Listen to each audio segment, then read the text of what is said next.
Live from the internet, it is the Crystal Chronicles, your number one rated, officially unofficial Dissidia Final Fantasy Opera Omnia podcast. I'm your host, Mark, and I am joined by my good friend and yours, the My Little Pony aficionado, Mino Spellgood. How are you doing, Mino? I'm doing okay, Mark. How are you? I'm excellent. Thank you very much. And we're also joined by our good friend who is not a nurse. His name is Kreese, aka Zerink. Hello, Kreese. I'm doing well too. I'm glad to hear everyone else is doing fine today. There's nothing wrong with nurses. I am married to one. I love her very much. It's a wonderful, noble profession, but it is not the profession of our good friend Grace. And we are joined by another friend. His name is Chris, and you may know him as Chris5258 on Twitch and Discord and Reddit and other things. Welcome, Chris, to the Crystal Chronicles. How are you doing tonight? I'm doing well. How about you, Mark? I'm very good. I'm glad you could join us tonight. We look forward to hearing your input and talking with you. All of Chris's friends who are joining us for the first time, welcome. It's nice to have you with us. We like to share and support one another in all of our content creating. There's plenty of good stuff to go around when it comes to this game that we love and play and bitch about from time to time. So a little bit of news before we start our talk for the evening. First, I want to give a shout out to SQEX-Joshua, who is our community representative from Square. He is celebrating his 5-year anniversary at the company today. And he got a nice little plaque, and he shared that on Twitter and some other things. So, Joshua, I'm sure you're not listening. No, he does sometimes listen. Sometimes come in. And sometimes listens to make sure we don't say anything we're not supposed to. Thank you for all your hard work engaging with the community. Joshua and Glacy, of course, do the streams that we see on a regular basis, but Josh pops up on various content creators and streamers and on Reddit and on the Discord, so we appreciate everything he does. We had a Square Enix bridge maintenance this week, which meant the game was down for, 12 hours, maybe longer. And Four. when, what? 4 hours. 4 hours. It seemed like 12. It's only down for 4 hours. Come on. For 48 hours. No, it was down for 4 hours, and when it came back on, it didn't work right. And so that's true. so there was a lot of complaining because, of course, we all jumped right back on the game as soon as maintenance ended. And I think it was down for another hour and a half, right? Tops? Yeah, I'm not sure it was that long, but it was a significant amount of time. And because of that, we got some apology gems, right? Yeah, 300 gems and then some other thing. I think 2 relics of all knowledge. 2 relics of all knowledge and 300 gems. Like someone on our Discord said, though, why the rush to get back to auto farm cycles? Because there was nothing else going on at the time. Yeah. I don't know. I like to auto farm cycle quests. I don't have a bot to do it like some people, but that Who? is Who people? What? Oh, you weren't part of that conversation today? No, I just want to call them out on stream. I'm just kidding. Trying to get someone banned. Yeah, let's get are someone you- banned. Let's have this recorded online. Who bots? Yeah, we're gonna get a bot that voice relates everything on our Twitch stream here on our chat to live streams. So that make the podcast real interesting. We did get our second monthly Chocobo panels. That's what they're called, right? Chocobo panel missions. So anything you want to highlight about these beautiful Chocobo missions, anybody? Mino has to do a lot more co-ops than he's comfortable with, 50 and I don't have a co-ops. problem with that. I'm okay with that because so what's happening? I don't know if we want to talk about it now. But basically, with the Eidoja change added to the co-ops and the bells, I'm basically just spending all my bells every time they're capped. I'm okay with that because I'm getting Kane Eidojas. So and it also paces out the co-ops because I used to pop a book and then burn through them as fast as possible. Now I'm spreading them out throughout the week, which means I'll be logging in regularly to do co-ops throughout the weekend until the next content drop, and it doesn't feel that bad anymore. I like the change, honestly, but we'll get more into that later, right? I don't know, maybe. There is some helpful hints if you're looking for red bats or splasher types.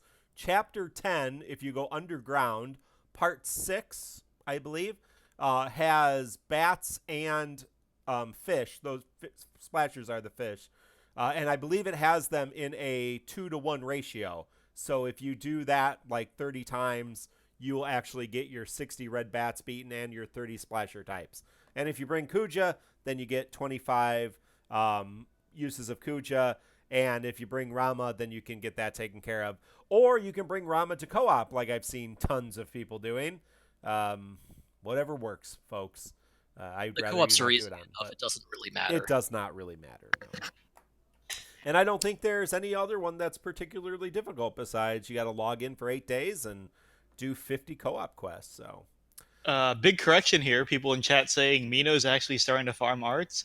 No, I'm just Oh. spending my bells. That's not Yeah. popping books or spending gems for the bells. So Yeah. I wouldn't say it's far. I honestly thought I'd be more motivated once Eidoja's hit, but I'm doing more. Not as much as I could be doing. He might actually have some good Kane arts for his friend Kane, though. what? Nope. Haven't gotten any good arts for Kane, Nice. but got some good pestle arts. No pestle weapons though. All right. Yeah, we'll talk a little bit more about Eidoja, the second coming. Oh, that brings us to our TCC challenge. Each event, our friend MacNoll on Reddit does a call to arms, and then he compiles a video guide.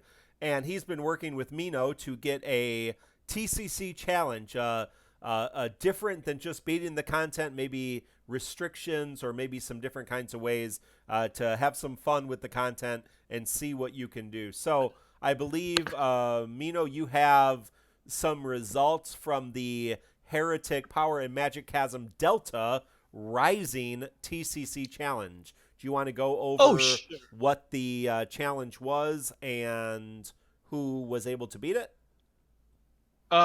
Sure. I was hoping you'd read the name because I love when you read names, but I can read the names if you'd like. okay. All right. But I think the I've forgotten, but we have the sheet in front of us. I think the requirement was just to not use Agrius and Bart's. Okay. And then after we posted that, I guess we didn't think it through much. Amaterasu's our consultant because he always does the crazy teams. But we found out that after locking Agrius and Bart's, there were an abnormal number of people using Lilithset and Lightning EX often together. So Yeah. we should have removed that as well because apparently they destroyed the fight. But yeah, if you want to go down the names and then we can each pick out our favorite comp here. Sorry we can't get to everybody. There was a lot of people here. Hopefully we'll make the restrictions stricter and there won't be like 20, 30 people who have completed this. For those watching live, I did link to the list in Twitch chat, so you can look it up yourself. Yeah, so here are the defeaters of the TCC challenge. It would be Mathematician, PSC, FF Kotar, Levi XX, Amaterasu 1991, Decreeth, our good friend Ken Smith, and then we have some repeats, and then DigiHack. So, any one of those that you want to say what they used? There are a few more beyond that, but you hit all the big ones that I can think of. All right. Anyone you want to highlight in particular? DigiHack used Kane. Yes, I was gonna say the Kane run. You gotta. I mean, obviously, I'm gonna give props out to the Kane run because they showed me how Kane can be used optimally during this time. They ran Kane with 2 batteries, so he's constantly getting batteries. If he gets 1 battery, he can use Jump 3 and maximize it. If he gets 2 and he's topped off, he can still use Gungnir and get a lot of overflow and actually add to it. So, and of course, with 2 batteries, his launch will easily get the optimal results. So, that was pretty impressive. Yeah. I will call out Decriff because he did a lot of videos of this. He did. He typically used Lilith and Lightning for them, but there is one where he decided to bring along Locke as his third character. And I'm a big fan of Locke, so I am happy to see that. Yeah, Levi did a full FF19, Zidane, Aiko, and Beatrix. That was pretty cool. Yeah. Some Galuf love in there, too. Several people use Galuf in that. So, good job. There are a few other TCC challenges, including one that's controversial for the current EX battle, the Divine Light on a Dark Night. So I believe Mino said, no Kuja friend. So this is just for fun, people. Don't have to get all pissy about it.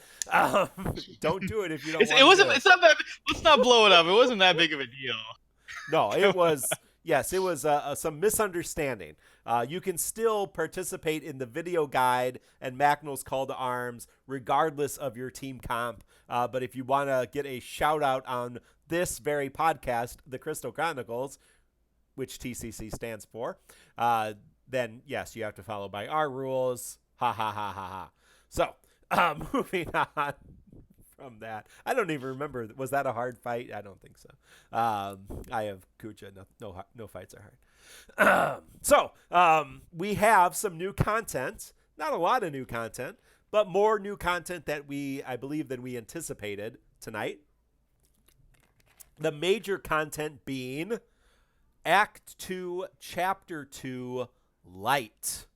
Act 2, Chapter 1 was Drawing Chaos. Act 2, Chapter 2 is Light. And Act 2 seems to be much more character-driven than Act 1. And so our focus for this chapter is Paladin Cecil, or Cecil becoming Paladin Cecil. Spoilers.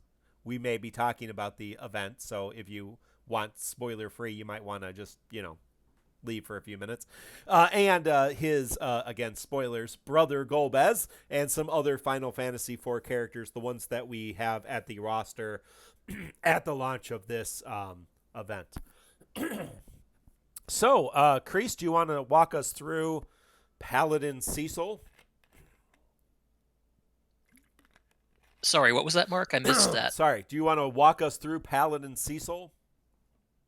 Sure, I can What bring does you he through do? his kit briefly. As befitting of a paladin, he has a lot of holy attacks. In fact, once he is fully built up, and once he is geared and has all of his passives and buffs up, the only thing he can do is hit with holy elemental attacks. Beyond that, he has a pretty well-built kit. He's very much an offensive support type of character, with a couple of multi-hitting attacks. He has a Brave battery on his first ability, Saint's Fall, along with it giving him a self buff called Blazing Sword, which increases his attack, max Brave, and speed. He had his second ability, Holy Flame, is a ranged holy attack that can Brave Overflow. It restores party HP, and any overhealing is converted into Brave. And he also gets another self buff that's actually a party aura. It raises party defenses and gives them Brave regen and HP regen. While he is buffed, he gets access to a Brave attack plus called Light Slash, which is a 3-hit melee holy attack, and an HP attack plus called Luminous Blast, which is a 7-hit ranged holy attack, followed by an HP attack. So all in all, he can hit a lot of times. He hits decently hard from what I've seen so far, and he can keep going for a long time because he has pretty strong Brave and HP attacks. Along with that, he has his EX ability, Paladin Force, which is a 6-hit melee attack that has some Brave Overflow, deals splash damage. However, the big factors for Paladin Force are that 1, it inflicts Holy Resist down, so Cecil has an easier time hitting holy weaknesses, and it extends the duration of his personal buffs after use, basically turning him from a long-lasting character into a potentially infinitely lasting character. all in all, Cecil has a very loaded kit, but I do not have a full kit, and I have not had a chance to try them out myself to say just how loaded it is. Chris, Mino, did either of you pull for Paladin Cecil or get Paladin Cecil's kit? Chris, any? By the way, Chris, people in chat are saying you're not. They're not. They forgot you were in this. Do you want to? You can always chime in on anything you want, Chris. Feel free. You're not intruding at all. Okay, I was making sure that I wasn't. That's why I didn't really talk much. So let's let you lead this conversation. Well, I guess I'll lead it very briefly that I can. I didn't really pull much for him. I looked at his kit and I'm like, I have more important things to pull for. That's not shooting on the character as much as Renoa. Renoa's coming, so gotta wait. Whew. But she's so far, and gives you me have tingles. 150k gems, right? Well, I do, but Quistis is in the view now. I was saying I I was saying before show, it's a tough month for me because everyone knows I love Final Fantasy VIII, and so Kistis, Renoa, two of my favorite characters. Period.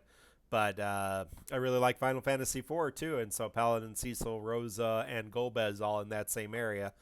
Not enough gems to go around. It's the life. That is 100% true. There is not enough to go around, so you have to make the hard decisions. Oh yeah, definitely. pretty I also unfortunate. want to highlight one thing that was quickly said in Twitch chat. How are Cecil's potencies outside of weakness and synergy? My answer to that is that his attack potencies are relatively middle of the road. So he's not going to be dishing out crazy damage if you're not in synergy and you're not hitting weakness.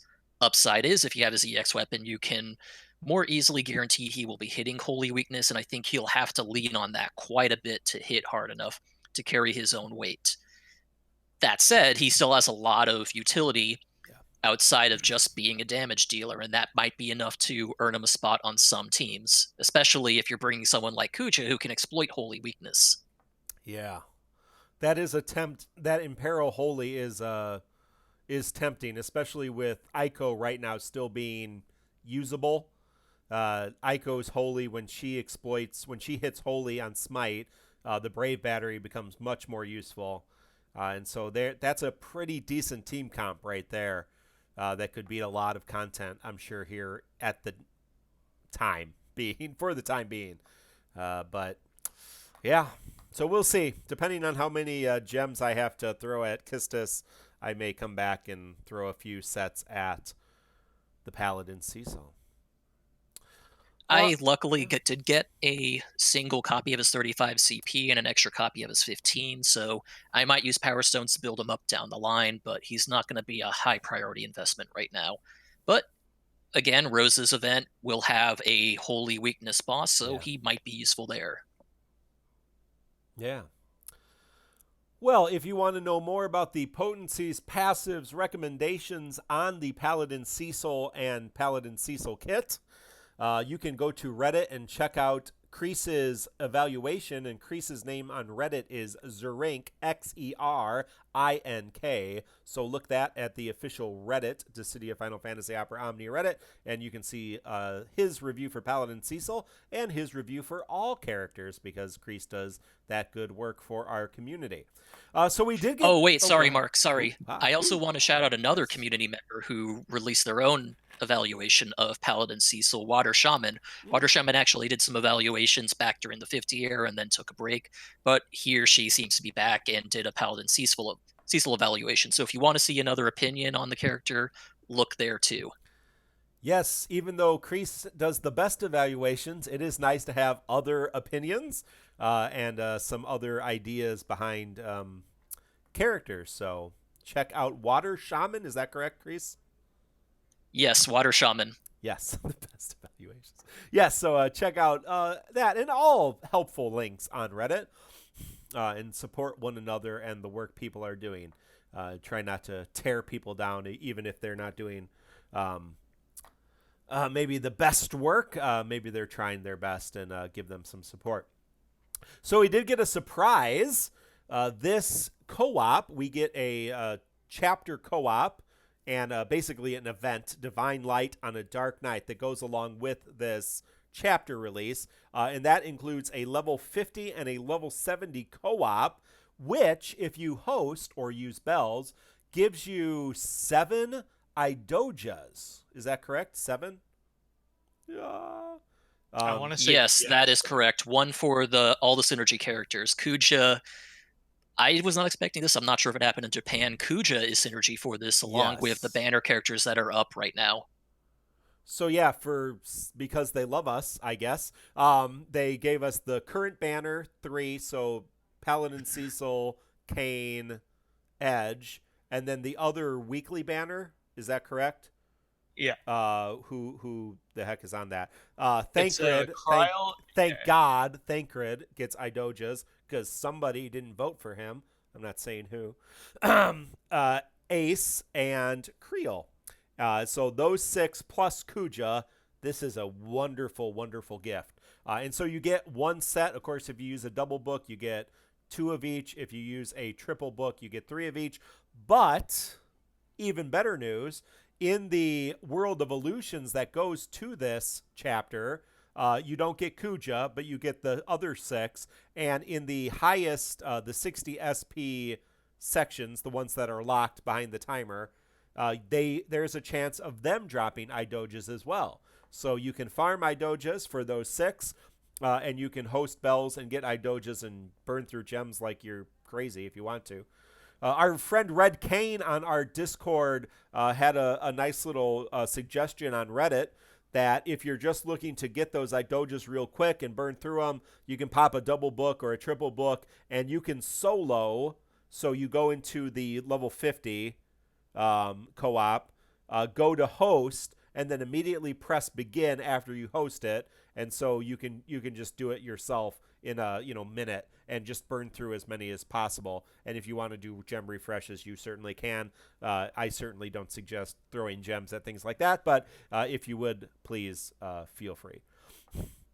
Yes, there's a 100% Mark, just a chance. quick thing. Yes. Oh yeah, you got it. Okay. Yes, thank you. Yes, there's a 100% chance to always drop 2 Eidojas, so 2 of one of the different Eidojas. So it will be 1 character, you'll get 2 of the Eidojas. You use a double book, you get 4. Triple book, you get 6. So it's just random which one you get. Yes.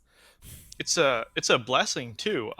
Sorry, I had to check out for a second, but did you mention this is a global exclusive? Yeah. I did not mention, but yes, it is.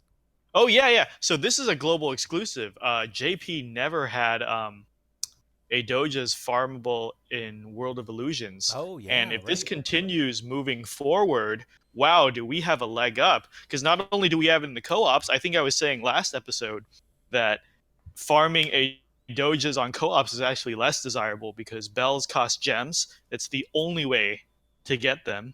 Whereas the World of Illusions, potions come pretty free. You get a bunch in co-ops, you get a bunch in Dissidia points.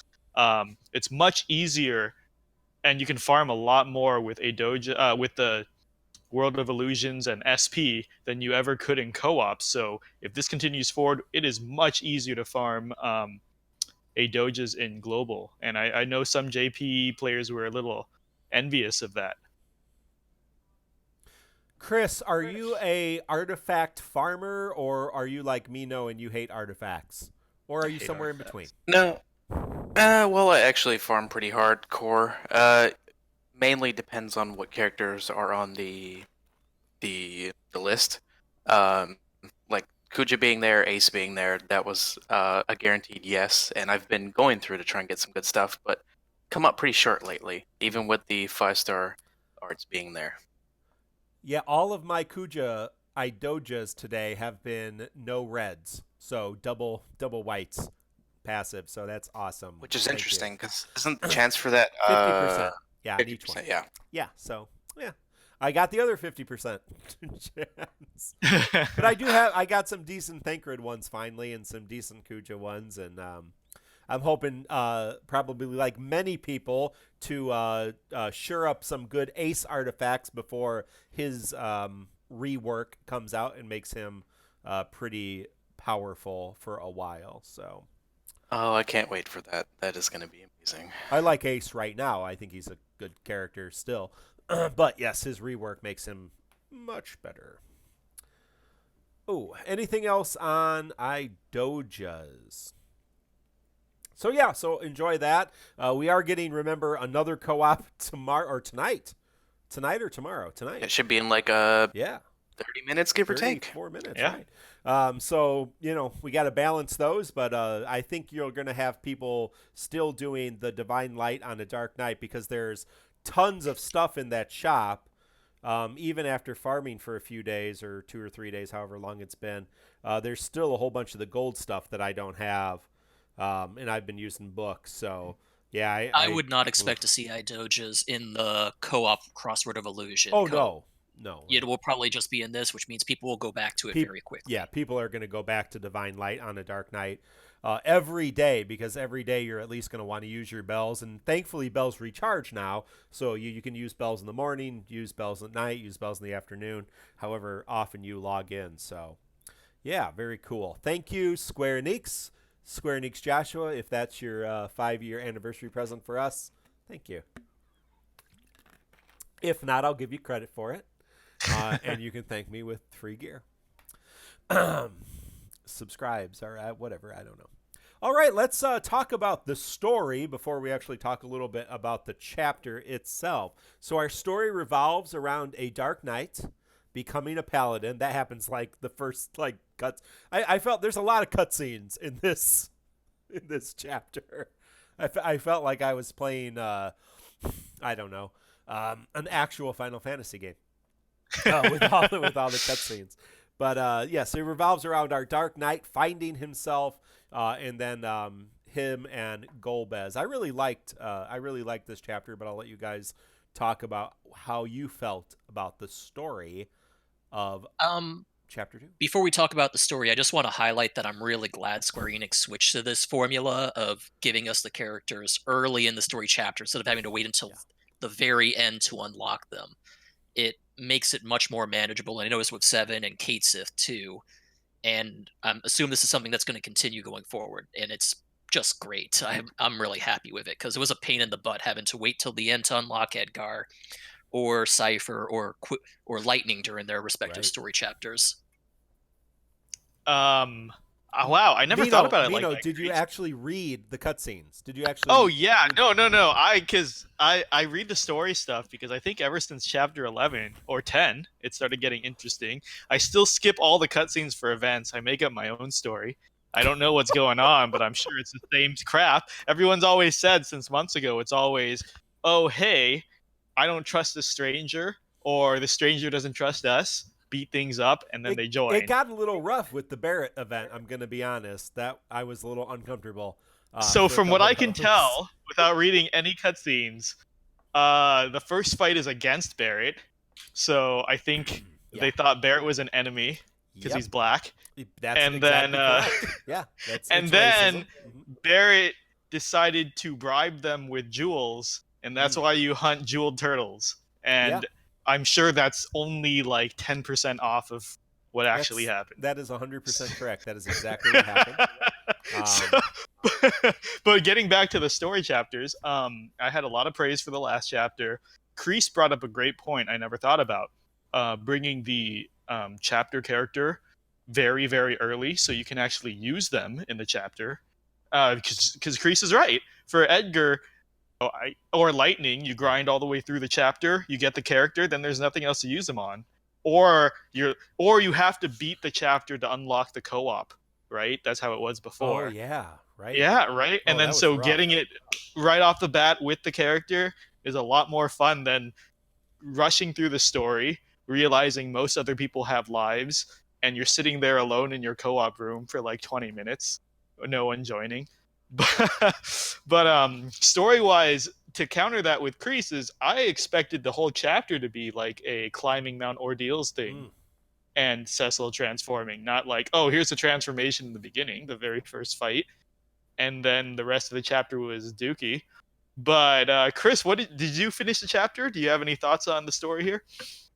I was able to finish the chapter, but to be quite honest, I kind of blew through the story. Oh, so you skipped all the cutscenes? Yeah, I don't know. I feel like I got invested early in the story. in the early part of the game, and then it just hit like a dead point for me. So I'm just like, why? Which is unfortunate, but in due time I'll go back and play. It's not through gonna them as happen. I should. Let's be honest. So It's not gonna just to catch everybody up, here's the story of Arc 2, Chapter 2. Cecil feels bad about being Cecil, and so he becomes a paladin, and he feels bad about that.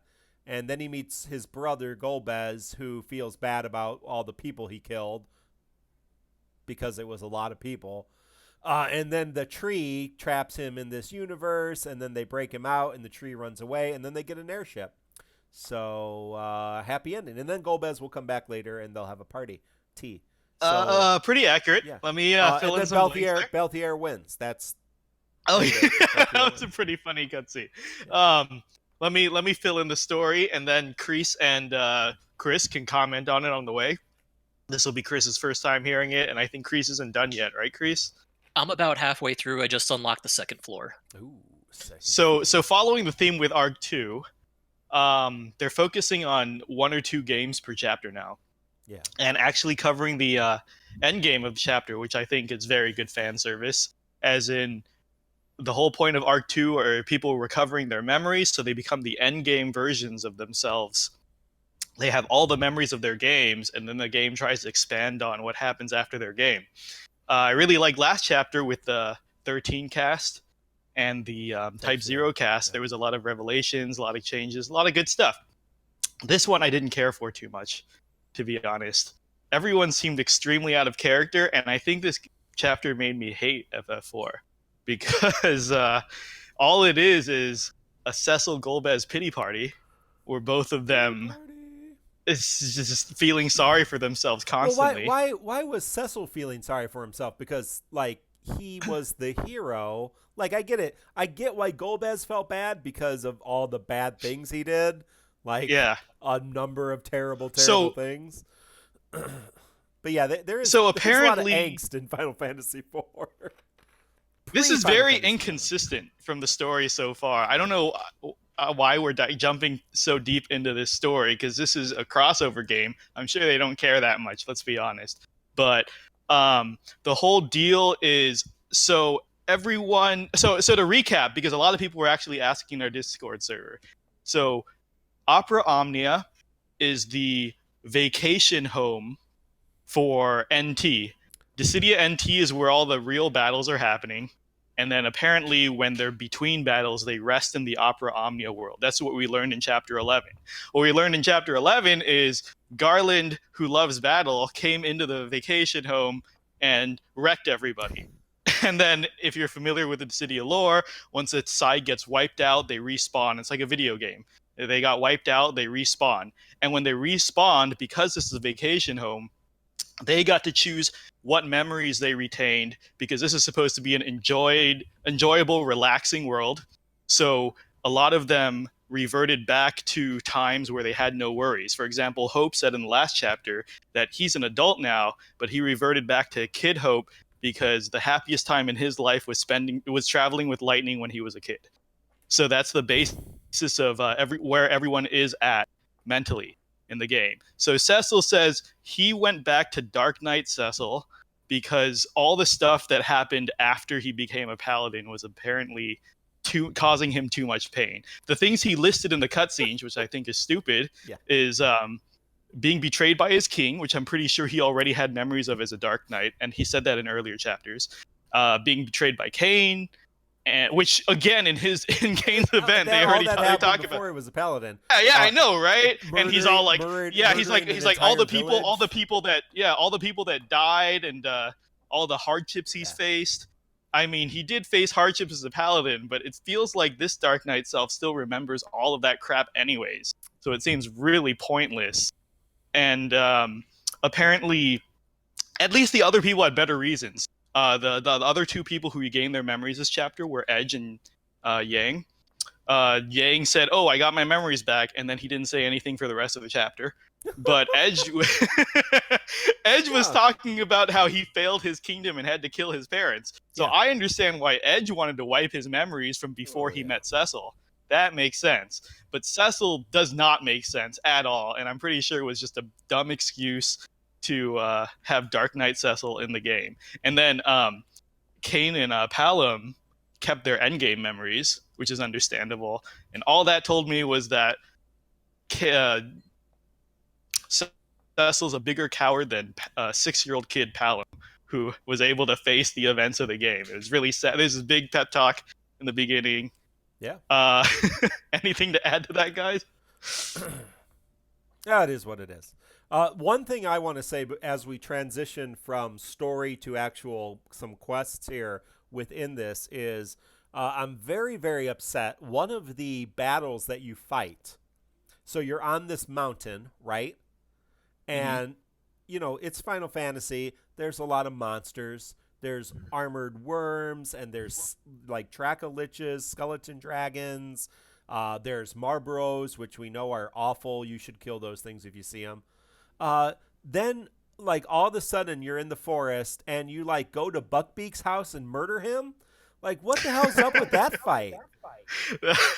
What did that poor griffin do to everyone? That majestic, beautiful griffin, and you just go in and you just, like, murder kill him. Like, Paladin Cecil's like, oh, I feel bad about all the things I did, so let's go murder a griffin.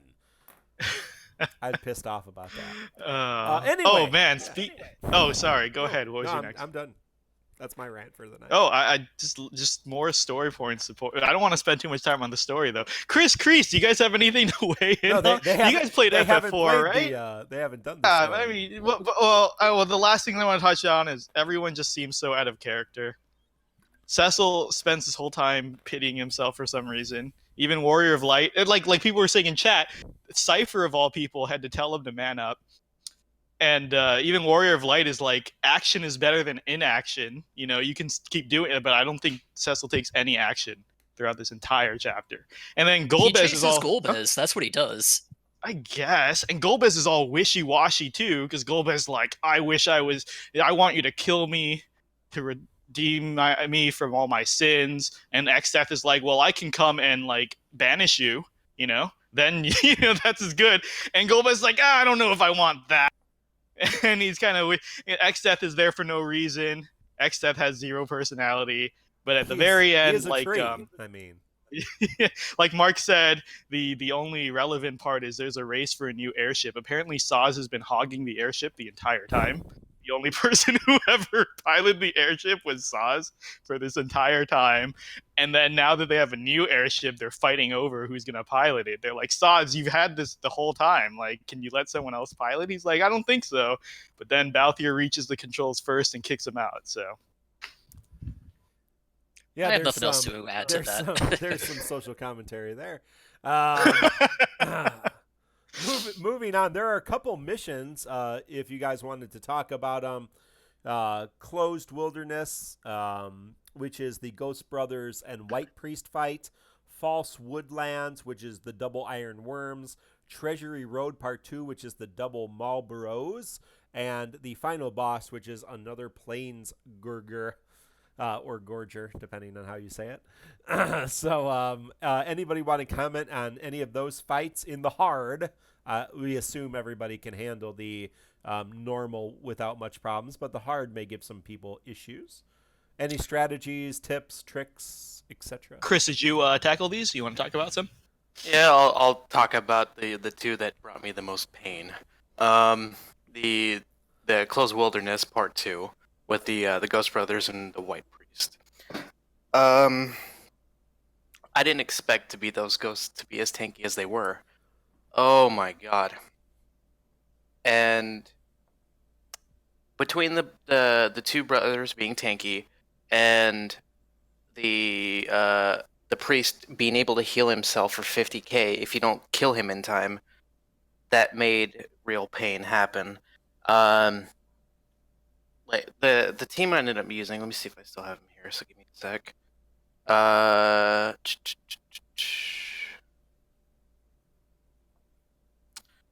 Kuja, Little Set, and Setzer was pretty much my main team to knock out all the hard mode fights. For Planesgorger, that was the other one that caused me a whole lot of pain because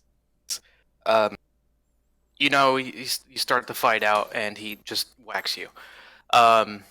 If you don't have a healer in that, and even if the boss is broken, somewhere down the line of the fight, he'll just come out. He could be broken. He'll come out and just whack you again and kill everybody. Didn't see that coming. Didn't expect it. I'd never want to do that fight again. Just, oh, God. The Planesgorger gets pretty aggressive with that self-brave HP attack when he's under like 25% health. It does that a lot. Now, for both of the Iron Worms have a Brave Battery HP attack, and the Planesgorger has a Brave Battery HP attack, so they can go from broken, gain Brave, do an HP attack. The person that we have that really deals with that well is named Setzer. And so even if you don't have Setzer MLB'd, which you might want to because he's still pretty useful, you can bring in a friend Setzer. I believe Manta has one. Still set. If your screen is not filled with Kujas, you might still have a few Setzers on there. He does really help even for the few turns he can give you as a friend to shut down that AoE HP damage quite a bit. So one thing to note for the Iron Worms is that surprise Brave plus HP attack that hits the party can never kill the party because it is based on the party's current HP, Right. which is nice, but you still need a healer to deal with it. Yes. Yeah, it's the reason I highlighted those fights were twofold. One is these bosses were very aggressive in these Brave Battery to HP attacks, like you guys said. And I've noticed that all of the HP requirements were 5,000. That's even less than some of the other boss fights. So they knew you either had to bring a healer or, as many people like I did, a Setzer. I think Planesgorger was 11,000. Oh, really? Yeah, it's 11,000.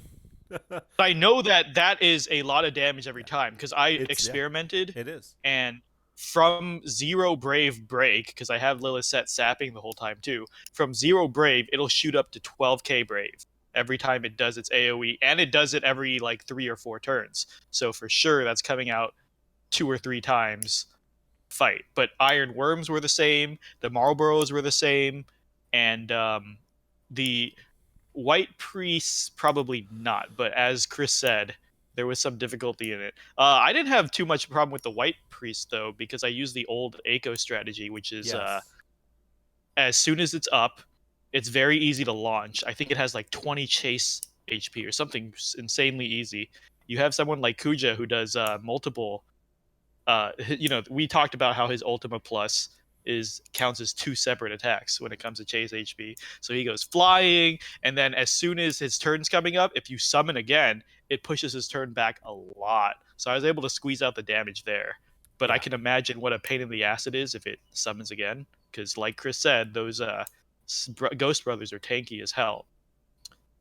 Planesgorger. God, I hated Planesgorger. Yeah, but yeah, that's... Yeah, go ahead. I did not bring Setzer the first run-through of the Planesgorger because I forgot about its little gimmick. So I brought Selfie. And so Selfie was trying to keep up with the healing. Kreese reminded us here in chat that Paladin Cecil is the feature character on this, and he does heal. So, yeah, Star Shadow. I do have Yuna. I brought her into Kuja's LC for just that.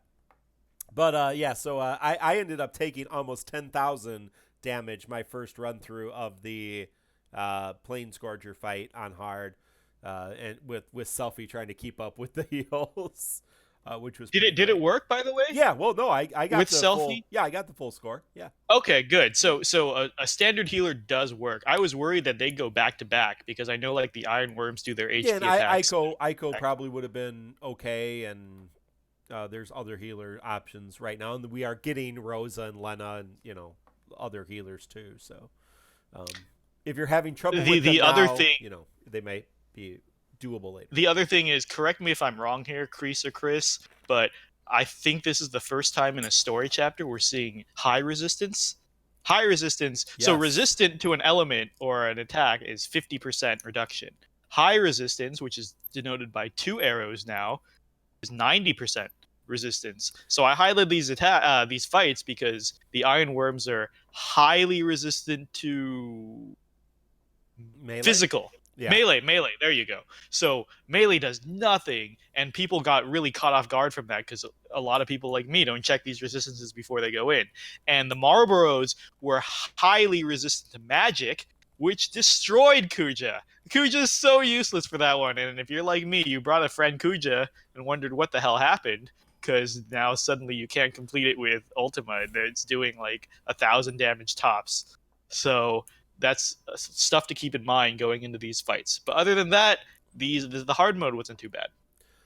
I can say that yeah, go ahead. Arc 2 Chapter 1 definitely had some bosses that could absorb elements. I don't know if there were any high resistances, but there probably were. The one absorb I can recall off the top of my head was Absorb Wholly for the Planesgorger last story chapter, because I brought Echo to that by mistake, and I learned my lesson very Actually, there's another absorber in this chapter. It's not a boss though. It's the spirits. Oh you yeah, run the into. spirits. Yeah, they absorb lightning. Yeah. Oh, I've been yeah. seeing that with I found that out really quick. Like, Right, I was running. Beatrix, go on, get in there. Boom. Oh crap. Ooh. Yeah, that's true. That's true. So just watch for those things if you haven't gone through hard mode yet or you're having any trouble.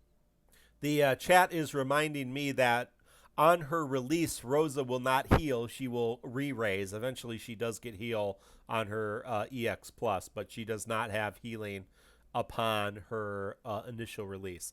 But yeah, so what about the Marlboros? Now, I've seen some people struggling with that. How did you guys tackle that? They are double resistant to magic, so sorry, Kuja, you got to stay at home. But they are weak to thunder, fire, and holy. I made a joke earlier today in our Discord, which some people took seriously, about bringing Vincent. Don't bring Vincent because he's not very good. But yeah, I brought Bart's, Agrias, Kate Sith. Who did you guys bring? I didn't bring Thancred. I probably could have. That would have been smart. I ended up bringing Bart's Agrias and Lil Set. Yeah. But it was frustrating with the debuffs that you're able to put on the boss. The moment he crunches, gone. Yep. Does not matter. Yeah, they shed their buffs. They shed their debuffs during crunch.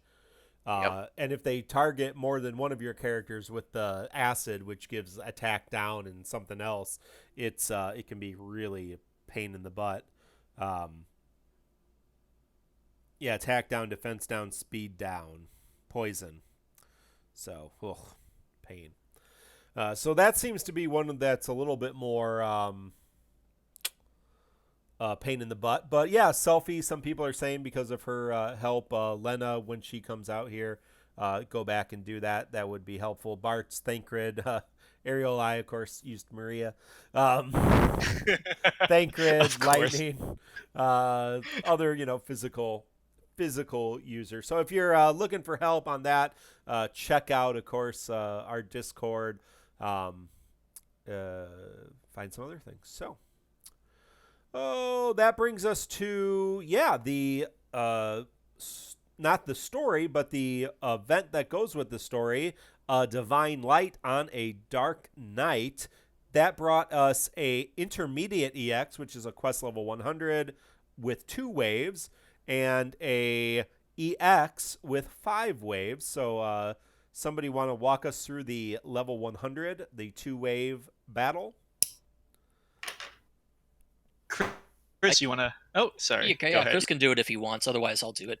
All right, give me a sec. I was about to bring it up right now. That way I can kind of go through it as we go.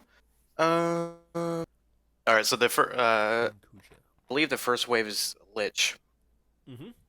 That didn't seem too difficult. Kuja just kind of made this whole thing a complete joke, like on kind of both ends. And the second part is the Holy Dragon and the Sand Kraken. What it ended up doing, at least personally for me, was knocking out the Kraken first and then just firing away at the Holy Dragon itself. That's that was basically it. I found the lich to be a little bit more tankier than the dragon and the kraken. Um, I believe the score requirement maybe is it 250 or is it 250. 250? Which means you have to beat this in under 30 turns, maybe 28 even. So you can't mess around. You do have to beat this one pretty quick. I was able to beat it in 20 turns. That's because you can launch these guys. So I think I brought Lael, or maybe a friend Lael. Where's my? Yeah, I brought Kuja, Lael, Lilizette, and friend Kuja, and it wasn't real good. So yeah, remember sometimes the launch does help, especially if you're trying to, only do 20 or so turns. Mino, Kreese, did you have some other strategies? As you guys don't have Kuja, right? So No, I have he Kuja has now. oh, you have. I'm the official not Kuja haver of this podcast, guys. Everyone here has Kuja but me. I had to so work for tell my us. Kuja. Work tell by us, Mino. pulling? Get out of here! Get out of here! Pulling's not work. Tell us, Mino. I was farming how gems just. how do you do things without Kuja? Oh, with a Kuja friend. Oh, okay, Done. okay, good, great. No thanks. No thanks. I don't need Kuja. I just need to use your Kujas. And the same is going to happen with Quistis and Renoa. I'll just let you guys carry me to the end of this era. But still talking about the 100, right? I'll tell you 100 was easy. I'll tell you about my struggles with the 120. That was let's hard, kick over to the 120. That's I think we all agreed a little bit more challenging this time around. That's not always been the case with these, but the quest level 120 is 5 waves. There are liches, there are prototypes or booster machines, excuse me. There is an avian, there is Iguians, and then there is a Wight priest with 2 Wights, not the Ghost Brothers, thankfully. Familiars, they're familiars. And then a dragon and a kraken. So there's a lot of bosses in this wave. So yeah, Mino, tell us about your wonderful experience with this. Yeah, Kreese, you guys want to go first? I'll go last with my Kujaless run. I guess I'll start then. Kuja, Lilset, and Lael. So I took advantage of both just power damage and launch, and not that it wasn't tough, but it made this much more manageable because I could see it getting out of hand very very quickly if you let it. I remembered that I own Thancred, and I brought Kuja, Thancred, and Lizette to this battle. I'm like, I should use Thancred every once in a while, so I brought him. I ended up using Kuja, Bartz, and Eiko with a Kuja friend. Unlike the strategy that I've heard going around is where everyone summons their Kuja friend and uses their Bahamut summon at the end, I actually use it on the Igion wave just to shut that wave down immediately.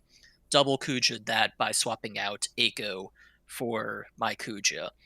Overall, I found it to be relatively straightforward. I burned some extra ability uses at the beginning on the Lich and Booster Machine waves that I probably could have conserved, so at the end I was kind of stretching my ability uses, especially on Kuja and Eiko, but I got through it without too many troubles. Again, double Kuja kind of shuts down a wave for you. Yeah. All right, let's share my horrible ordeal. Let me first pull up Macnell's recent call to arms to make a point here.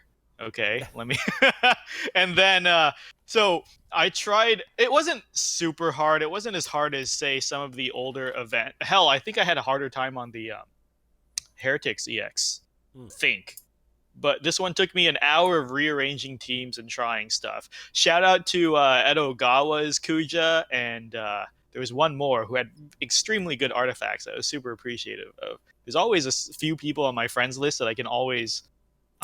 Ice Cream. There you go. There's always a few people that have amazing artifacts for every one of their friend units. So I really appreciate that. But I had to go at the end with Lilith, Beatrix, and Bart's, Beatrix, and Lightning. I remember this because I was like, I need Lightning. She's my latest EX, and Beatrix is always good. Figuring out the third was impossible. I tried Lilith, wasn't enough. Tried Echo, wasn't enough. I had to go with Bart's and his auras. I needed a longevity. Echo and Lilith were running out. Lilith couldn't dump Brave every turn. And the first round's the worst. I hate the Lich. It's an awful, awful, awful boss. Moves all your buffs. It sets that doom on you. And that's going to break you no matter what. And it does that several times. For a while, I was doing what Kreese did out of old habits, summoning on the Iguions, transitioning into the Wight Priest. Because you remembered back then you used to cheese it. If you enter the Wight Priest while summoning, it can't disappear, and you can kill it right off the bat. Then I realized you can just kill it anyways, because I think you can one-shot the ads. They have less than 20k HP, so any damage dealer should be able to do it. And saving it to the summon and a Kuja friend to the end really helps. I really relied on that Kuja friend, and it wiped out the entire wave almost by itself. Which brings us to the call to arms, where Amaterasu and several of us, and Shara even, we all decided that Kuja friend makes this fight a joke, because it can either skip the final wave completely, or you skip the Igrion and Wight Priest wave. So you can skip 2 waves of the 5 with just a Kuja friend. So when we said in our call to arms, the challenge is no Kuja or Kuja friend, there was a post in the beginning that got a lot of traction saying, I don't think you should restrict friends because friends are readily available. So everyone has access to a Kuja friend, which means it's not like a rare thing to have, and it'll encourage more diverse parties. But then right now I'm looking at the current submissions to Macnol's thread, and it looks like, here we go, 25 of the 26 runs uploaded so far have a Kuja friend. So, yep. I mean, I think that's...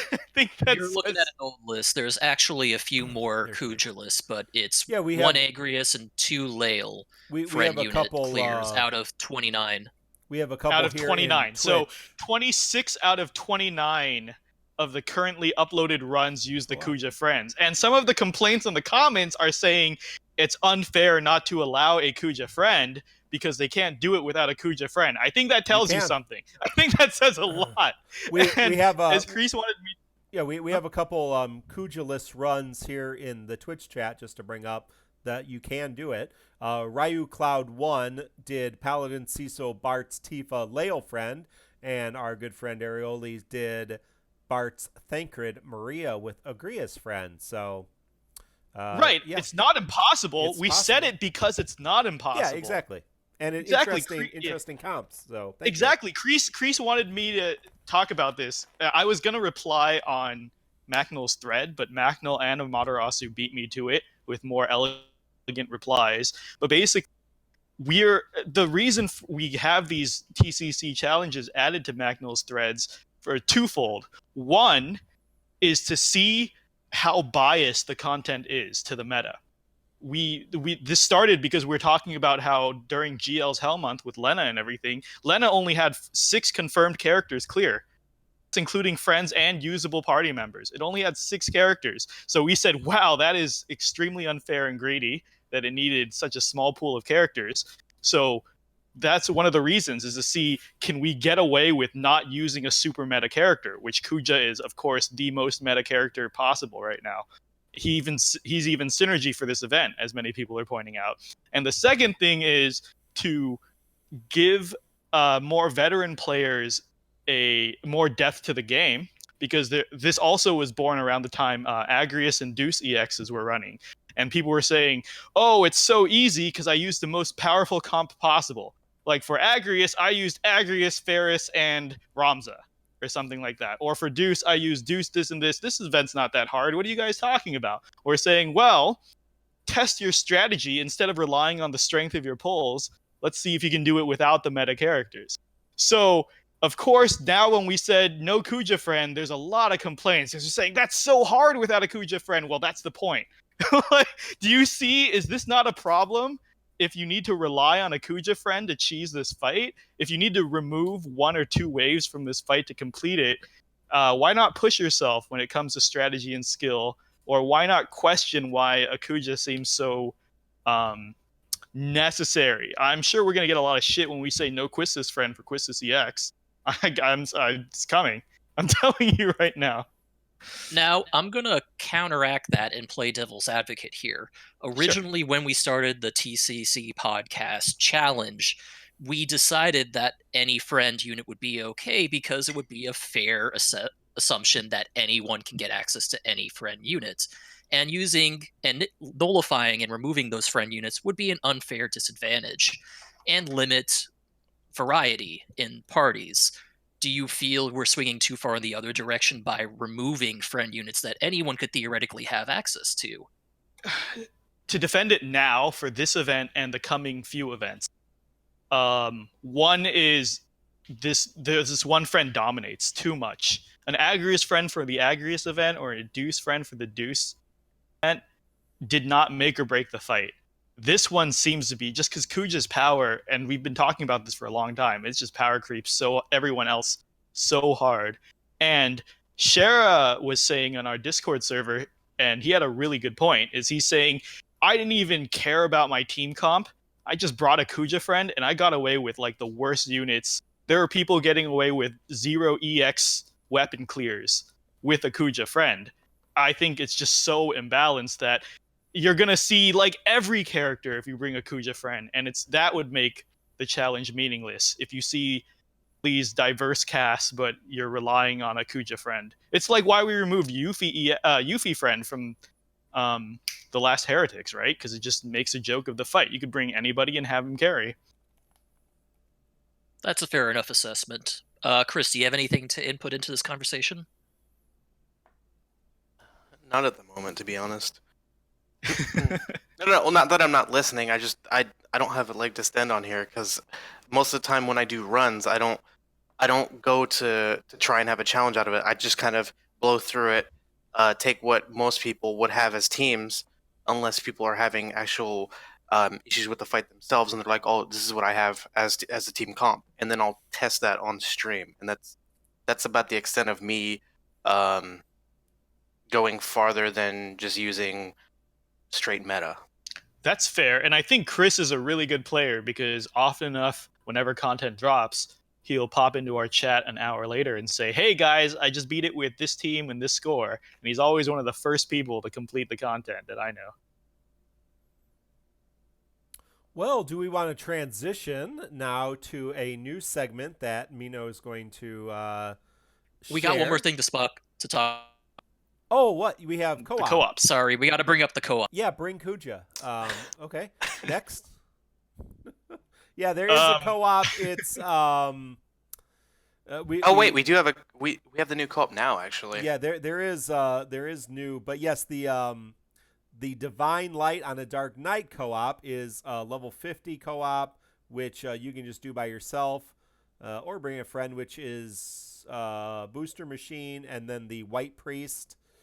And then there is the level I will 70. highlight that for the level 50 stage, Square didn't actually label it as a co-op, so you can actually do it solo without having to waste a bell. And I actually did that for myself. Instead of wasting a bell, I just cleared it solo. I had no idea. That is nice. Yeah. But the co-op itself is a Ferocious Avian wave, just a single one, followed by a double Igion wave, sorry. And I think in the show notes I just said bring Kuja, spam Ultima, win, and that's really what it breaks down to. Even if you don't have Kuja, you bring someone else and let Kuja carry you. Any of the synergy characters, yeah. Even if you don't have one of the synergy characters, just with their 15 CP, you'll probably get a couple Kujas.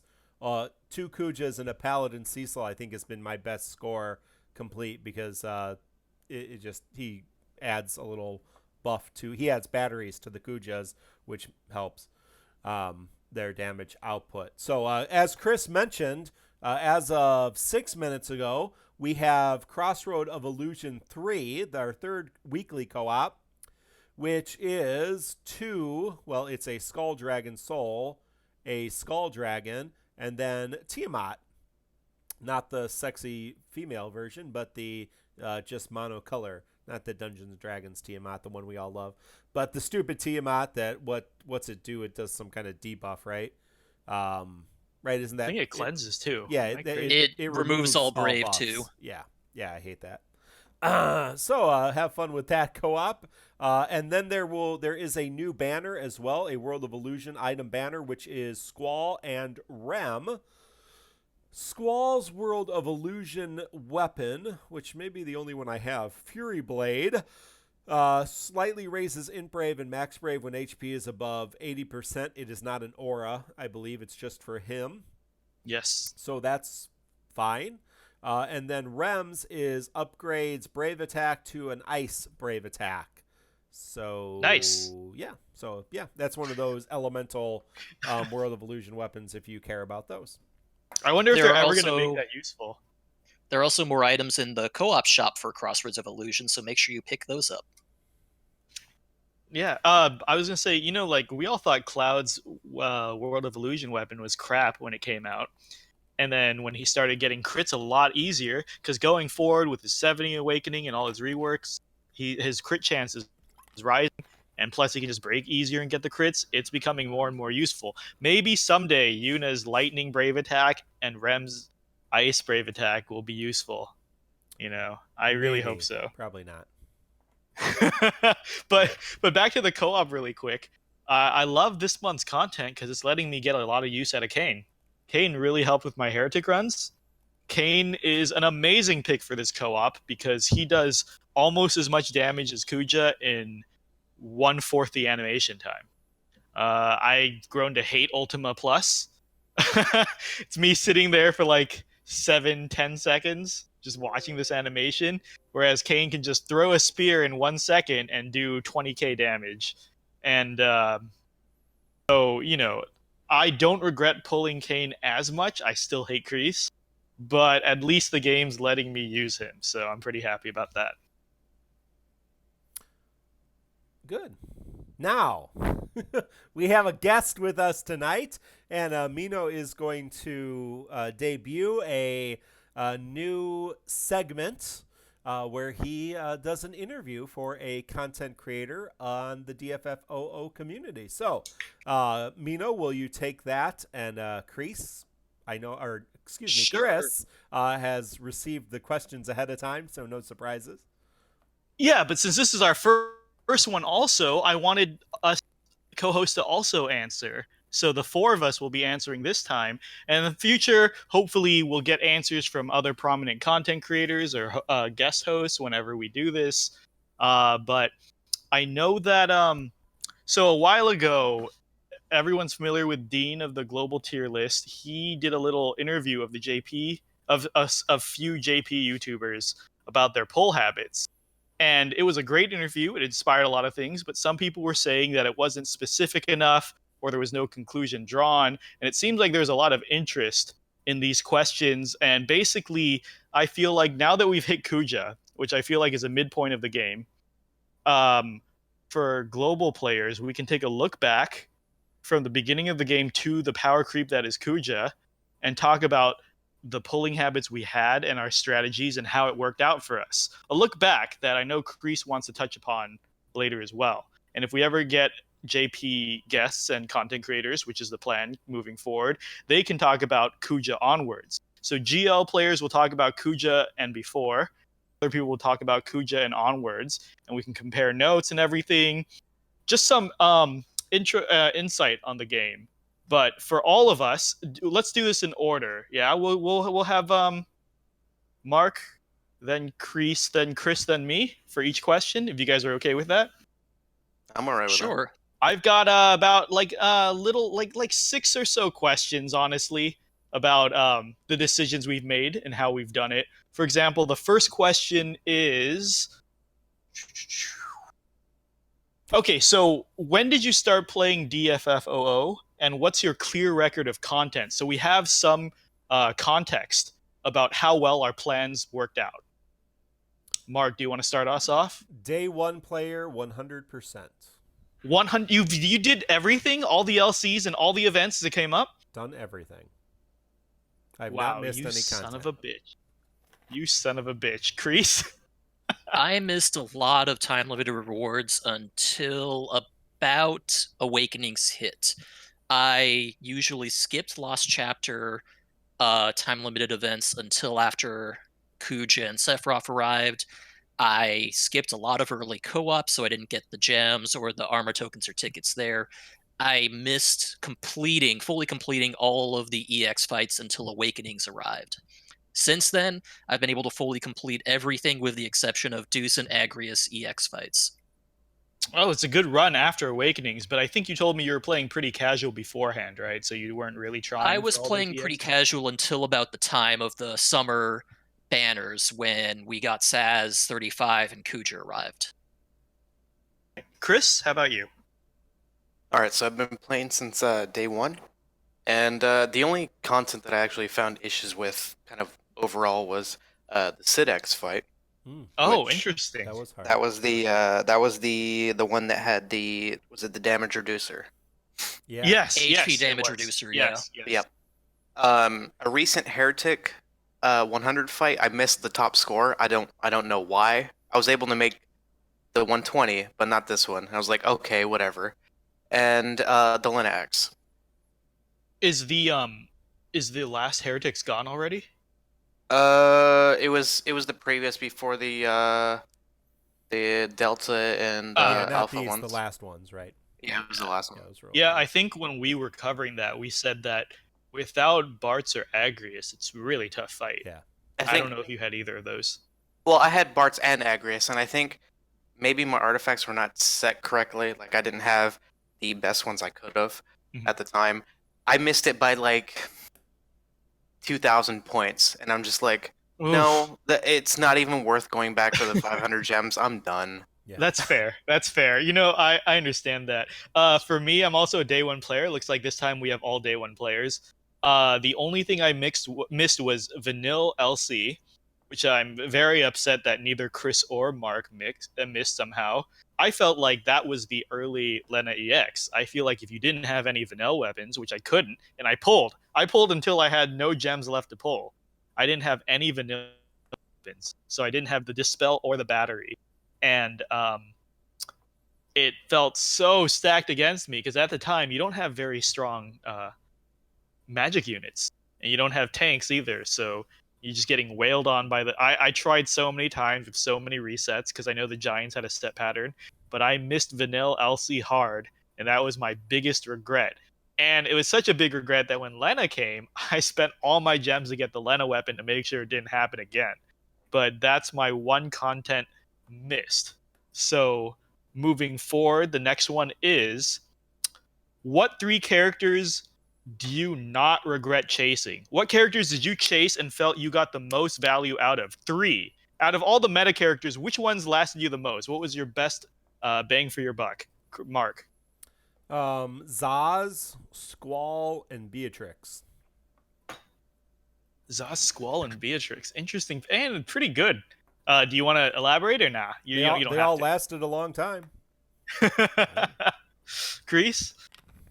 I misunderstood this question completely, but luckily I have answers for it. I'm surprised you didn't call me out on this when I wrote the answers and I showed them to you ahead of time. Probably drunk. Anyways, the 3 I do not regret chasing were Thancred at his initial awakening. I used him for all of December, and he got me through a lot of hard fights. Selphie, when she first arrived, I did not believe she'd be as good as she was, and I was sorely mistaken. And Beatrix when she arrived, because she carried me to victory for several months. All right, Chris, you got any answers for this? Yep, I got some answers. Bart's, Ace, and Beatrix. Bart's, Ace, and Ace. Really, that's a surprising one. And Bart's, actually, because I feel like Bart's has only been useful relatively recently. Well, the reason it's all, at least Bart's is on my list, is because the game started by just being like, here you go, here's a whole bunch of Choco Blades. Yeah. And I believe the 50% missile shave saved me out of so many issues, even though it would kind of prolong the fights because he takes time to set up. back then, it still covered me when they were able to get a ridiculous amount of Brave at that time. Even now, he's like just nuts. That's great to hear, honestly, because I was going to cover this in another question later. I think basically there's some characters that don't get any hype that a lot of characters have found. I mean, a lot of players have found a lot of mileage out of. But for me, it was Tidus. Oh no, I was saying, looking back, I feel like the characters that were meta for the longest were the ones that we weren't expecting. The ones that all the time travelers were the best ones for us. For example, Tidus 35, because that was the first 35 we've ever got, it lasted so long. I almost want to say the entirety of the 50 era. Tidus was so strong for so long. Even when his damage wasn't up to snuff, the triple debuff was always The thing strong. is that Tidus's 35 CP is a game changer because it doesn't just give him more debuffs, it turns it into a Brave plus HP attack. Yeah, we were and very he was like one of the limited first in ones to Brave. do that. Yeah, It was very ridiculous. limited. Brave plus And then HP. And then, not only did he get his 35 early, his EX was one of the first EXs we got too. So he was always viable. So for sure. He'll probably be our first DX plus. The second one was Saz, of course. Again, another time traveler. Getting his 35 CP 6 months early meant he was viable, almost necessary for 6 months. And of course, Beatrix, another time traveler, one that we've gotten way earlier than we should have. She, for me, in my opinion, you guys can argue this, she outlasted Selphie, Kate, and Lael, I believe. Honestly. Like, they were still strong at the same time, but Beatrix is still being used today, whereas Selphie and Kate aren't an auto-include nowadays. I used all three of those on this current content. So, but yeah, I think Beatrix, of all of those characters that we've mentioned, because I think all of us mentioned Beatrix, Beatrix has lasted the longest of any character. Yeah. But so again, the next question is, she's the ultimate time traveler. They still don't have her in Japan. The next question is, what three characters do you regret chasing? What did you think would be really strong? What was overhyped to you that did not end up living up to expectations? Mark? Well, I'm going to upset Mr. Dairyholder because I'm going to say Sarah. Hate Sarah. She's completely useless. Ash. I do use Ash here and there and everywhere, but she's I don't know. She's just not great. I think our lists are going to be identical. What's your last one? Probably Preesh. I didn't have Preesh when she was good, and I got her kind of afterwards, and she didn't last very long, so I don't have her EX either. Kreese? Snow, when his Lost Chapter arrived, I went hard for him, thinking I need a tank. I was sorely mistaken. I never used him again, except for I think I might have broken him out for Leon event. I don't even remember. I don't think I used him for that either. But Snow, I pulled for him, I geared him up, and I wasted high shards of him, and I was immediately regretting it the next event. Zell and Zidane are the other two. I went pretty hard for Zell EX when it time traveled for us, and I haven't really used him outside of that event. I used him to get the score for Fang, and that was it.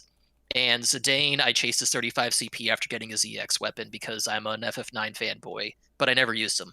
I look forward to your VVEX in 2 months. I gotta change my answer to from who did I say last? From Preesh. I was just throwing up to Zach. I have a fully kitted. Oh, Zach. Oh, sorry, kitted man. Zach. We talked about it on the podcast, but Zach was a flash in the pan. Oof, yeah, but I have a fully kitted Zach, and yeah, he's. Kylax on Twitch stream says Zach was relevant for maybe a week. Not even in his own event. Even his own event. Why did I even pull on that banner? Was I drunk? Did you convince me to pull on that banner? No, I told you not to. I don't know. You're a big Zach fanboy. Apparently, Zach has a ton of fans. Zach has a ton of fans. I don't understand. Have a lot of fans. I really do. All right, Chris, your three biggest regrets. I hope you know I cheated on one of them, but we'll come to it in a moment. Sure. Terra, Zell, and Beatrix. Terra, come on. Terra was good for so long, but let's hear your explanations. Let's hear your explanation. Okay, so we'll go with Terra, and we'll kind of leave Beatrix to last. She had a lot of hype behind her, and I would dare to say that she is one of the worst main characters in the game, as far as her actual EX is concerned. That's fair. That's It's fair. the worst Because EX. her, Yeah, worst because EX, her, no yeah, question. her EX is attached to how much damage she takes, and that it doesn't make sense to me. Because in order for her to get her 50 passive, she needs to make it to the last wave with full HP. Yeah, let's not even talk about how little HP she has. Any current day boss could one-shot her Yeah. with initial brave. So yeah.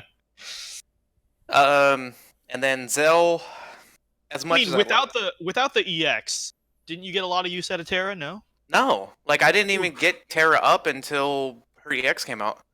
She carried me the first Awakening wave or two for sure. But yeah, go ahead. I used Terra. Yeah, I think I ended up using Cloud a lot. Her a lot. Yeah, that's fair. Yeah. Zell's I want him to be better, but I know he's a meme. I know he's a meme. I heard his EX makes him viable, at least, right? Somewhat viable. He's like Bart's before his rework, where he takes time to set up, which is unfortunate. Mm-hmm. Yeah. The big problem with Zell is that he takes time to set up, and then he burns his special frame buff, and then he takes more time to set up. And his EX fixes that a little bit by giving him the frame buff more frequently, but it doesn't solve all of his issues. Yeah. And Beatrix. Oof, I want to hear this one. Okay, so if anybody was actually there for that stream, I wanted to cry on stream, because I'm not sure if you guys are aware, but that was right before the pity system came into play. Yep. Yeah. The game made me pay hardcore for that. Yeah. So much so, 210k. Holy shit! I can't even complain about my 145 for Tidus anymore. Yeah, which is why my luck now is great. But I feel it, as long as it doesn't come back again, which it shouldn't, ever, I'll be alright. But that hurt the most. Yeah, that's a lot. You didn't feel it was worth it, though? Because Beatrix... No. So Beatrix was worth it in regards to how long she's even lasted in my current teams. But what I do regret as far as pulling for her is how much I had to pull before I got her stuff. So if you had a choice to go back in time, not pull her, and save 210k gems, would you do that? Would you make that trade? Because if not, then she was kind of worth it. She was not worth the amount it took. Okay, that's fair. Yeah. That's a lot. That's a lot of gems. Yeah. Honestly, if I did 210k on Beatrix, I would have called it even. She got me through a lot of X's. I'm not gonna lie, she got me through a lot of months of content. For me, it's the same as Mark. Sarah was very, very hyped because of her buffs on Awakening, especially. The poison to complement Thancred, the huge attack buffs and everything. But us in Global, her Awakening got pushed back. It got swapped because, if you remember, they were swapping people in waves. So she got pushed back a month more, and by that time, we already had stronger buffers. I forgot who. I want to say Ramza took her place. Hope did.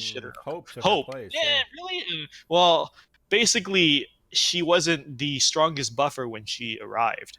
And I was very disappointed. And then if we don't get these Eidojas soon, then when she gets her EX, she's not going to be as strong as she was hyped up to be either. Right. Yeah, it's so. I mean, I invested in Sarah. I MLB'd her kit on her Awakening, and I was I'm gonna Ashe as well. I remember there's a lot of fuss made about Ashe's unique buffs, physical attack up and magic attack up. Wow, did that miss the mark? There's never one time in the game I felt like I needed either at all. I've used her a few times, but yeah, she's hot garbage. I missed writing an evaluation for Ashe's Awakening when it arrived. I would have shot down a lot of people hyping her. She brings some strong buffs, but she has the Sarah problem where her max brave is garbage. Yeah, Well, and her it's buffs really aren't unique. They're just power up, magic She has up, an aura and though. She has an aura. I use her. aura? I use an MLB Ash for the Holy Ghost Heretic we just had, and she underperformed because that Max Brave, wow, it's terrible. Like she, like if you bring a battery, all she's doing is AP attacking the whole time for like 10k, and that's it. And I'm gonna say Ramza, but I don't know if this is because I missed the EX. I always had high hope for Ramza. Ramza was always hyped because he was one of the first. He was supposed to be the first 35. He was still the second 35 we got. His awakening was supposed to be strong. I always found another buffer stronger. Saz cut his time short in global. Kate Sith and Selfie did the job a little better, I feel. A lot of people use his EX for a lot of content, though. I feel like maybe if I got the EX, I'd change my mind because triple break is great. Yeah. EX, he's really dependent on it. I Without agree it, with you. max I brave is so great. bad. Speaking I of have which, MLB, but no EX. Yeah, so I don't. He's not particularly useful. speaking of which, we talked about Kuja and On being reliant on their EX, but I underestimated how much. Because when I run Kuja without the EX, he is trash. He's so bad. Nope. The EX keeps his stacks up, so much more damage in Max Brave, but when you have to build it up every time, his damage won't bring Kuja if you don't have the EX. And Golbez and Renault, they're probably going to be the same, but wow, there's much better units than X-less Kuja. Moving on to our next question here.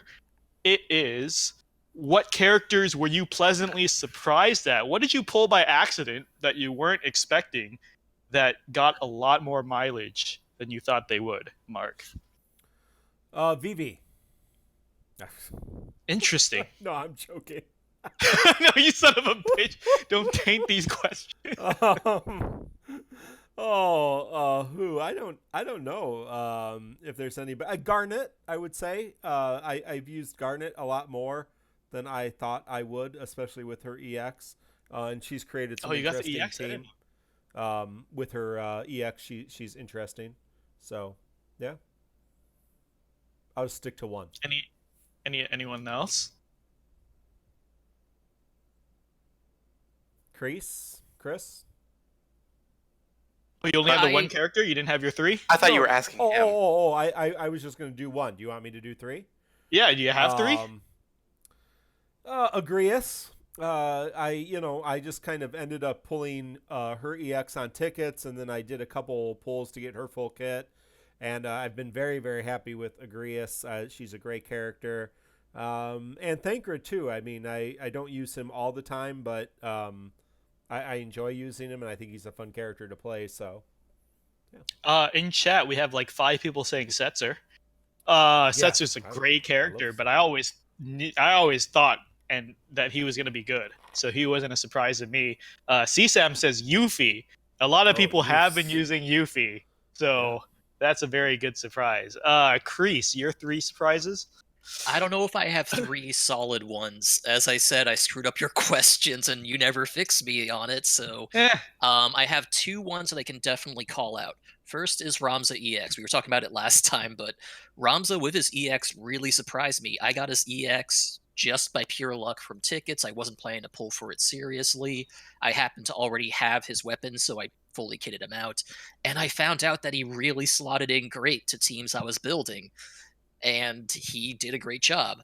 The other one I want to call out is Papa Limo's initial release. Since we got his 50 rework so early, he was amazing, and he was not the hype character on that banner. It was all lightning. Yeah. And with his 15 and 35, he was a monster for the 50 era for a long time. Do you think he outlasted lightning?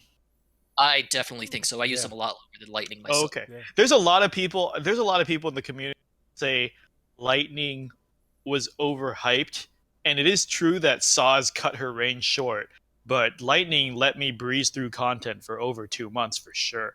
I brought her to every co-op for like 8+ co-ops in a row because everything was weak to Lightning, and all I did was spam. There were all I did co-ops with Lightning. Well, what I can tell you is that after the Lightning Papalymo banner, my team was Lightning Papalymo, another character, until I got Kuja's initial kit. That was my team. It was those two characters plus someone else clearing all the content. Oh, Ramuh in chat is saying he feels that Lillicet is overhyped. I don't know if I agree with that. I'm using Lillicet a lot. I love Lillicet, yeah. Oh, sorry. Did you have a third character, Chris? I don't have a third one right now. Sorry. That's fair. Chris, you have your 3 lined up? Yeah, I have my 3 lined up. One of them is going to be a kind of a no-brainer, but Lillicet. Yes, thank one. you. Thank you for defending. Lillicet got me through, was it Chapter 11 hard mode when she first dropped, and she was a mainstay for a bit before we got actual supports. And then now that she is at her 60 era, she's fit right back in the team with no problems whatsoever. Oh, tell me about it. It's that Brave Battery and debuff that's just the so aura, good. the constant aura. That's what sells it for me, because a lot of people get their auras in the final round. We're starting to see that less and less, but long time she was one of the only people with a constant 25% aura, which is just huge. I'll just quickly chime in a little bit. Sorry, Chris.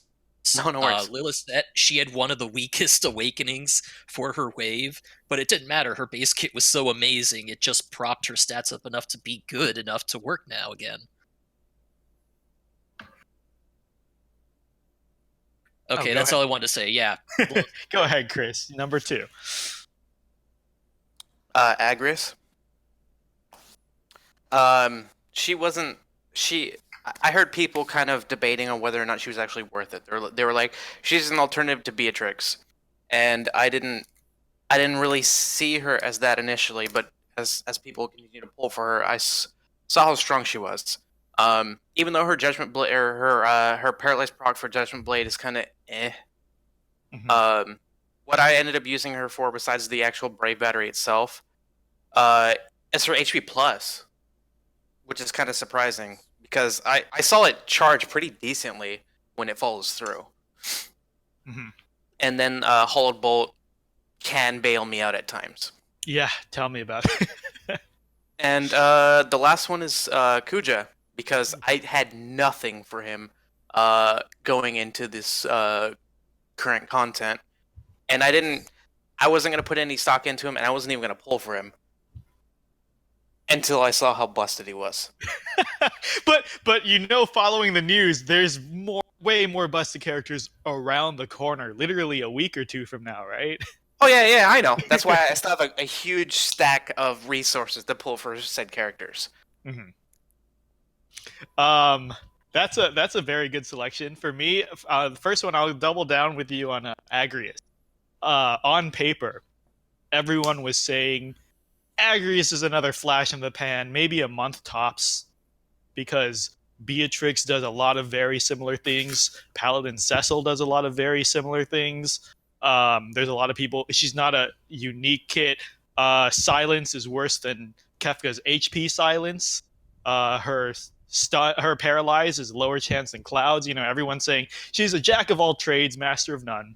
But holy crap, a lot of the GL exclusive content we got favored Agrius very hard. The GL heretics we got, those resistances, well, Agrius can just cleave through them because of her Knight's Pride that ignores all these resistance and batteries and has an aura buff. Ridiculous. She's been useful 2+ months and just going strong, I think. So you're right. She lasted a lot longer than a lot of people thought. I'll just chime in after people have said something, is that I feel like I'm part of the reason people weren't really hyping Agrius, because when I wrote my evaluation, I looked at her kit and I was like, she looks okay. She doesn't look great, but she looks okay. And I didn't buy into the Agrius's powerful game until I saw Friend Unit in action. I was like, holy shit, she actually can do a lot of stuff. I think that's a really good point, Kreese, because someone was asking if we were going to go into Kistis today, and we'll probably wait till next week to go into Kistis and her stuff, because there's knowing what the character does from Japan, and then there's knowing what the character does on paper, and then there's actually using the character and seeing how useful they are. Those are all different things, right? So Not only that, but I want to add in that we keep getting stuff that Japan didn't get. Yeah. That changes our tier list a lot. I was telling someone on Discord, our tier list looks way different than Japan's tier list at the time for 3 reasons. One is all our time travelers, they shuffle around the release dates for a lot of things. So characters like Bartz and Thancred are much stronger and knock out a lot of characters that would have been at the top in Japan. The second thing is that changes team comps too. So yeah, exactly. The second thing is the actual content available to us. We have to remember the bias that all these tier lists have is the hardest content is the most current content, and then the most current content always has synergy. So if you look at Japan, we always say you look at Ultima, any character that comes out is the top tier character because their event is so hard and they're so built for it. And because Global's getting content that Japan never got, it's demanding different things. For example, if we didn't get these heretics, Agrius might not be nearly as necessary. But when you get these heretics that remove synergy, you start to see a lot of differences. And the third thing is looking forward, because we know what's coming around the corner, Japan does. We kind of know what to expect as well. For example, we're getting 3 holy attackers this month.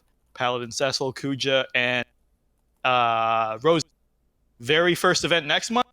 I think it's highly resistant to holy, or at least resistant to holy, right? Something like that. Shuts down holy. Shuts down anything you pull this month. But yeah, sorry. Continue on. please. Wait, I lost our place. Where are we? I think you went over your characters that you were surprised. Oh, right. Sorry. Yeah. Agrius first. Yeah. Realm is my second. yeah. I was always a big believer in Realm. I thought she was going to last a month. I know there's a lot of believers in Realm, but Macnul's call to arms threads for... So Realm launched somewhere in January, and she was being used all the way up to Deuce and Agrius EX. So that's like 3-4 months she was getting scores in events, which I don't think anyone saw coming. She was the first one to have a 25% attack and max brave aura in the last round. Very, very strong. Pandemonium cheeses, increasing chase units, and I used her to clear AoE trash for the longest time. So I really liked Realm. And then Lightning is my last one, because I think everyone scoffed at Lightning EX, but I've been relying on her so hard for recent content because it's the newest EX I have, and it's really nowhere near as bad. And again, Lightning EX is in call to arms all the time still. From launch to now, she's still getting scores. Last 2 questions. The last one is, what 3 characters do you think were overhyped by the global community in general? Like, not just what your personal view, but what did global really, really hype up that did not work at all? Because we're talking about looking at things on paper and working out differently in practice, Mark. I'm not sure that I have good answers to this. I'll defer to Kreese and Chris, who have answered these questions. I have 2 solid answers, and I don't have a good third, but I'll give my 2. The first one is Ramza initial release. He was supposed to be our first 35 CP. He was supposed to be hyped up. Yeah. We got earlier 35 CPs, and that kind of blew the wind out of his sails. It also ended up we didn't really need his special fancy buffs that he gave everyone because content wasn't hard enough to require them. So for me, Ramza initial release was not worth the hype and was definitely overhyped at the time. The second one is, I think, even as a time traveler, Kuja was not worth the initial release hype. I'm not talking about Awakening and EX. I'm talking about initial release. He was strong, yes, but he was not the game changer that I think everyone thought he would be when he first dropped.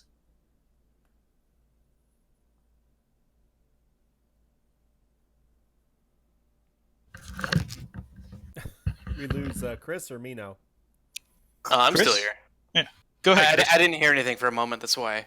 Oh, no worries. Anything. I only have 2 for this as well. Sure. Just anyone that's not covered, we can speed this up. Like, we don't have to overlap too much. Squall EX.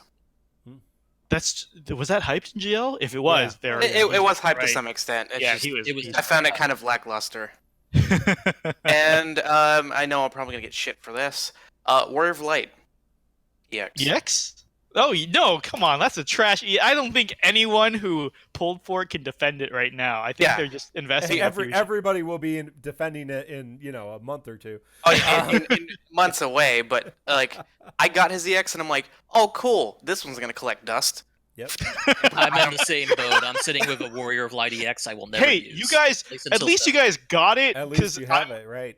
Yeah, I'm Yeah. grateful for getting Cloud and Noctis early because I know when I they come know. back around, I don't need to pull. But when Warrior of Light comes back, I was like, ugh, I gotta pull for this now. Who the fuck is he gonna be paired with? Yeah, I you have know, to pull like- for Warrior of Light and Noctis, or hopefully get it in the gem shop or the weapon token shop.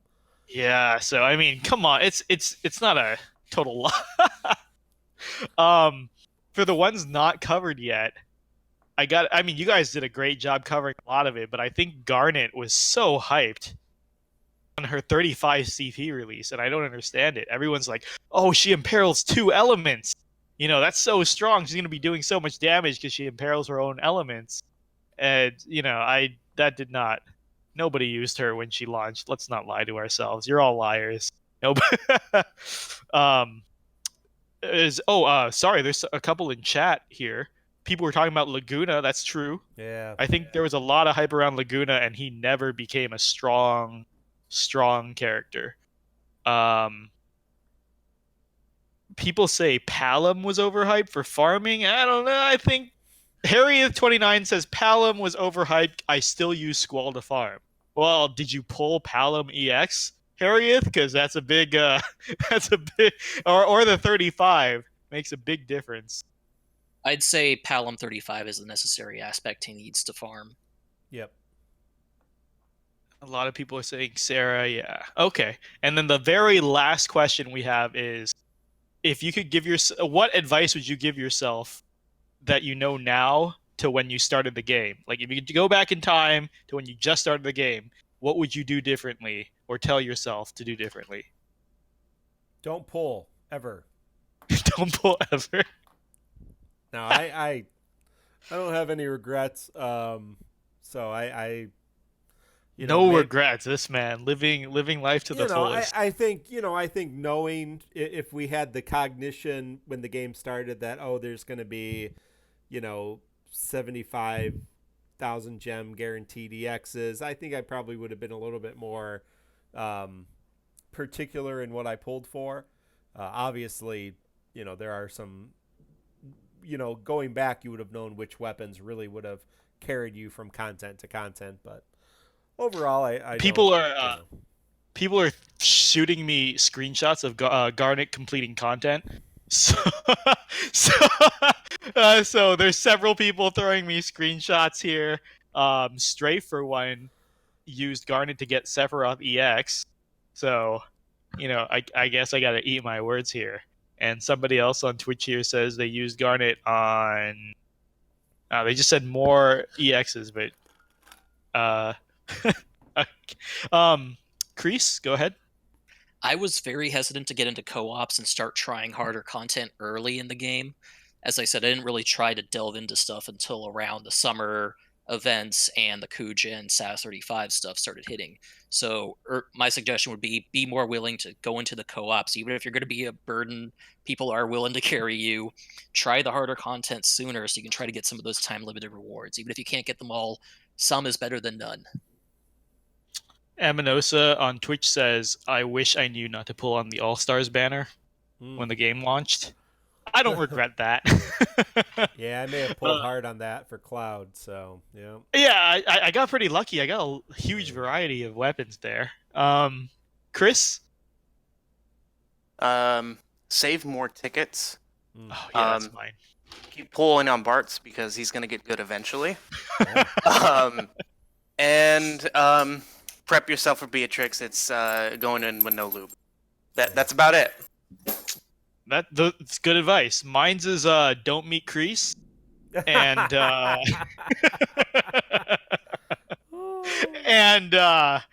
I was not your lowest point for gems. You're my lowest point. I have to call you that. Call that out. I blame you. Titus. I blame you for everything. Yeah, I blame Titus you for was not everything. around when Titus happened. I blame him for Titus. I was not even which chat when Titus happened. He wasn't even born yet. Oh, wait a minute. That's making sense. But if I had to give myself one piece of advice, it would be save tickets until rates doubled. I underestimated how much it mattered. Yeah. I used to shotgun pull tickets on everything. But wow, the gold rate doubling made such a big difference. If I came into this with 999 tickets like some people did, I would have a much bigger stack of gems. I can tell you that. Holy crap. Well, thank you, Mino, and we'll look forward to other answers from other people moving forward. If you have any content creators you'd like to hear from, whether it's live on the podcast or maybe pre-recorded or just having their answers, let us know in our Discord. And yes, we have our own Discord channel, and I will link that in the Twitch, and it will be available in the show notes as well if you're listening later. I'm going to share that here in Twitch. A couple other links I will give out a bit later. But yeah, if you're looking to, hey, I'd like to hear from so-and-so, this person, that person, just share it in our TCC suggestions channel within our Discord.